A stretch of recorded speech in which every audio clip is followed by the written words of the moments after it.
इस प्रकार का छद्म चल रहा है, सरेआम खुलेआम खुल करके बोल रहे हैं लोग। आरएसएस फासिस्ट है, आरएसएस हिंदू राष्ट्र स्थापित करना चाहता है। हिंदू राष्ट्र अगर आरएसएस स्थापित करना भी चाहता है तो उसका डिफिनेशन भी तो समझ लीजिए। आप किस राष्ट्र का निर्माण करना चाहते हैं? आप किस जनतंत्र का निर्माण करना चाहते हैं? मुर्गन ने कुछ बोला, उठा करके जेल डाल दिया। मनीष कश्यप ने कुछ बोला, उठा करके जेल डाल दिया।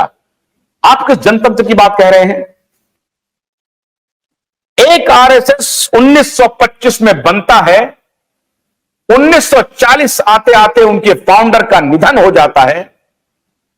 दूसरी पार्टी जो आज 138वां सालगिरह मना रही है, कांग्रेस पार्टी, उस कांग्रेस पार्टी का चरित्र निर्माण आपके सामने रख रहा हूं। खुदीराम बोस, भगत सिंह, राजगुरु, सुभाष चंद्र बोस, जेपी कृपलानी, सुचिता कृपलानी, पुरुषोत्तम दास टंडन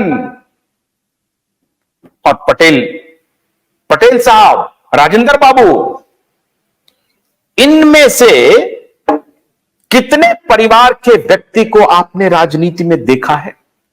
आज ये सवाल बहुत गंभीरता से आपके सामने रख रहा हूं और आज के बाद ये खुली चुनौती है। शास्त्रार्थ करें, आए,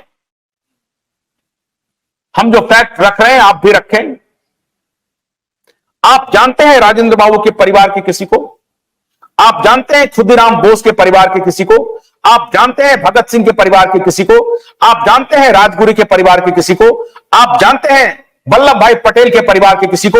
आप जानते हैं सुभाष चंद्र बोस के परिवार के किसी को? आप जानते हैं सुचेता और जेपी कृपलानी के परिवार के किसी को? आप जानते हैं पुरुषोत्तम दास टंडन के परिवार के किसी को?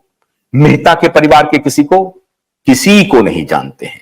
200 से अधिक संस्थानों के नाम सिर्फ और सिर्फ गांधी परिवार पर है। हैरान हूं, ये देश डेमोक्रेटिक है और फिर आप कहें कि त्याग और बलिदान की बात। ये सवाल अगर कर दूं तो फासिस्ट कह दें उनको।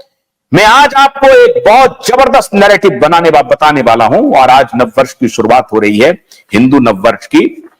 और मेरे मुसलमान भाई, आप गलत फहमी मत पालना कि मैं आरएसएस की तारीफ क्यों कर रहा हूं।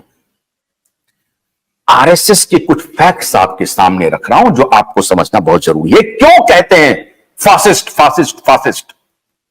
कौन लोग कहते हैं जो फासिस्ट फासिस्ट उड़ाते हैं? कौन लोग? इनकी खुद की विचारधारा फासिज्म से प्रभावित है और इन्होंने फासिज्म करके दिखाया है। इनकी हिस्ट्री है, इनकी डीएनए है। 1947 में आजादी, 1952 में पहला चुनाव, 75 में इमरजेंसी। हैरानी देखिए, कांग्रेस के तमाम नेता इंक्लूडिंग खड़गे साहब रोज कैंपेन में डरा रहे हैं कि अगर यह चुनाव नरेंद्र मोदी जीत गया तो देश में लोकतंत्र नहीं बचेगा, देश में संविधान नहीं बचेगा। यह नैरेटिव चल रहा है देश में, यह नैरेटिव चल रहा है। क्यों नहीं बचेगा? क्योंकि ये कैलकुलेट कर रहे हैं। कैलकुलेशन देखिए, 1952 में पहला चुनाव हुआ और 52 से 75 आते आते कितने वर्ष हो गए? 22-23 वर्ष में इन्होंने इमरजेंसी लगा दी, डेमोक्रेसी खत्म कर दी।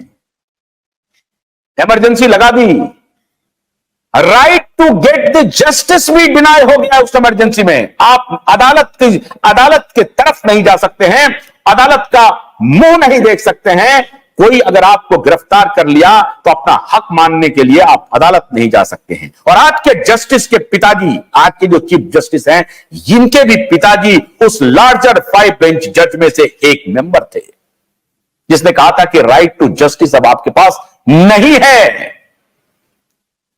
इसीलिए ये फासिज्म का खौफ दिखाते हैं। हैरानी की बात है, राहुल गांधी नहीं चल पा रहे हैं। क्यों आप राहुल गांधी को ढो रहे हैं?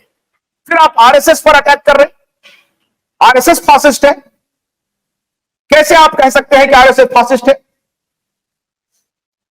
हमने जिनके जिनके नाम गिनाए उनके परिवार के लोग कहां हैं? एक बार वल्लभ भाई पटेल की बेटी को उन्होंने राज्यसभा में भेजा था। क्योंकि उस वक्त बड़ी आलोचना हो रही थी। वल्लभ भाई पटेल 15 वर्ष बड़े थे नेहरू से। क्या वो डेमोक्रेटिक से इलेक्शन था नेहरू का?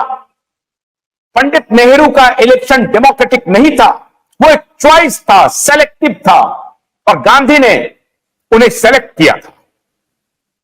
कोई सवाल नहीं करेगा। रोज रोज उठ करके आरएसएस इस देश में फांसीवाद को ला रहा है।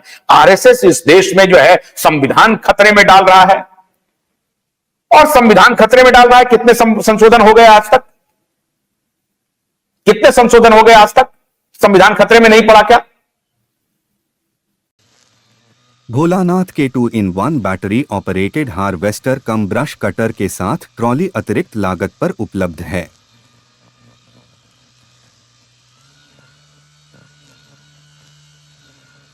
अधिक जानकारी के लिए कृपया दिए गए नंबर पर कॉल करें।